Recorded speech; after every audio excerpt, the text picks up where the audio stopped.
The sons of Elias Whitmore. Elias Whitmore was a man the world had all but forgotten. A white-haired farmer with hands hardened by time, drought, and solitude. He lived alone on a dry patch of land in southern Africa. His wife had died 5 years earlier. The once bustling farm, filled with horses and harvest, had withered into silence. Only 3 horses remained, and even they moved as if they mourned. Elias hadn't smiled in years. Most days he rode his last healthy mare, Mira, along the ridge lines, searching, though he wouldn't say what for. Hope? Water? Maybe just proof that he wasn't the last soul left alive. That sign came one morning in the most unexpected way. That it was early. The sun hadn't yet burned the chill from the ground. As Elias rounded the stable, Mira froze, ears flat, nostrils flaring. Then he heard it, soft, barely there. A whimper, then another. Following the sound past the hay bins and around the water trough, he stopped dead in his tracks. There, lying on a tattered wool blanket, were 3 black babies, triplets, no more than a year old, barely clothed. Each had glowing blue eyes that pierced through the dawn.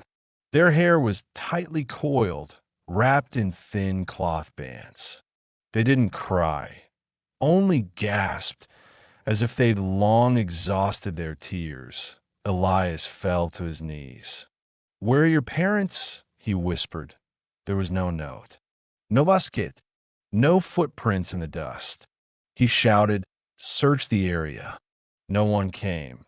The village constable told him to take them to the city orphanage. "They're not your responsibility," he warned. "You're too old for this." Elias didn't respond.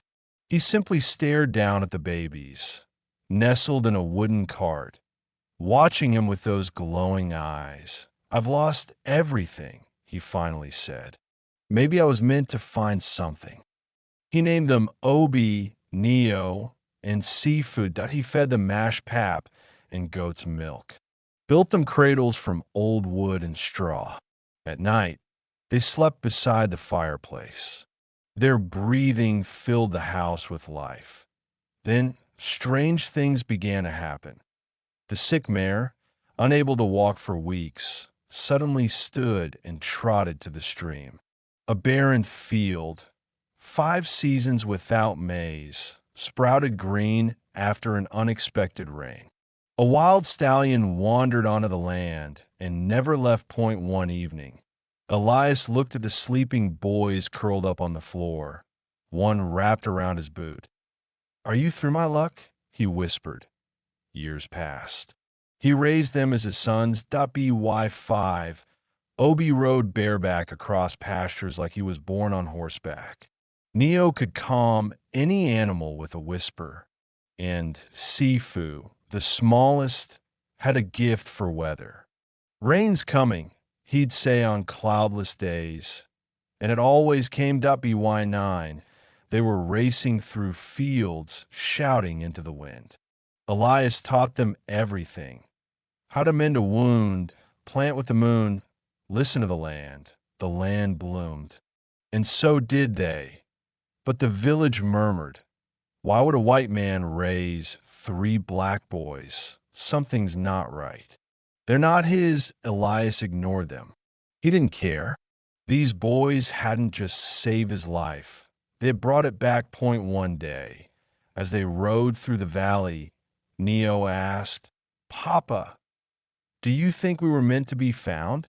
Elias stopped his horse, looked at them, now tall, strong, eyes still glowing. "I think you were meant to change everything." But even then, one question always lingered. Where did they come from? Why were they left? Why did they all have the same eyes, lit by something beyond this world? Elias never pressed. He was too grateful. Then, 21 years later, during a dry season, the truth finally came. Her name was Agnes Mbale, an old midwife from a distant region. She arrived on horseback with her daughter in tow, tired, wrinkled, holding something heavy inside her.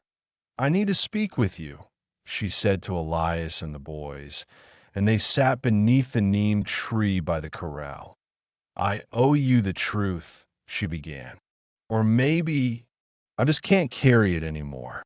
Obi leaned forward. "The truth about what?" "You three," she said. "I was there the night you were born." Silence fell. Elias's hand went still on his cane. Sifu whispered, "You knew our mother?" Agnes nodded. "Not well. I was called to a house I'd never been to before. A young woman was in labor, terrified. 3 babies. I never seen anything like it. She wasn't just in pain. She was afraid." "Afraid of who?" Neo asked. "A powerful family," Agnes replied. "Political ties. She was a domestic worker on a hidden estate. She'd seen something she wasn't supposed to. And when she got pregnant, triplets, they told her the children couldn't be allowed to live with her." Obi's voice hardened. "So she ran." Agnes nodded. "She made it to the village 3 days before giving birth. She never gave her name. She just begged, if anything happened to her, don't send the boys to a facility. She believed they'd be hunted." Sifu's voice cracked. "What happened to her?" "She bled out a few hours after giving birth," Agnes said, eyes welling. "I tried to save her. I was alone. I couldn't." The silence was deep, heavy, ancient. "Why didn't you tell anyone?" Neo asked. "I buried her," Agnes whispered. "Far in the woods. I kept her promise. I wrapped you in what little cloth I had, tied you together with her headscarf, and I left you where I knew someone kind would find you." She looked at Elias. "Your name was known. We knew you were grieving, that you were fair. You were our best chance." Elias was stunned. "I've never seen your face before. I watched from the hills," she said, "until I saw you lift them."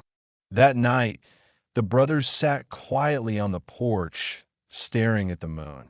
Their mother had died protecting them. Elias hadn't just found them. He had chosen them. Sifu finally said, "We're not just farmers." Obi nodded. "We're survivors." Neo looked toward Elias, who stood in the doorway, the golden light behind him like a halo. "No," he said. "We're sons."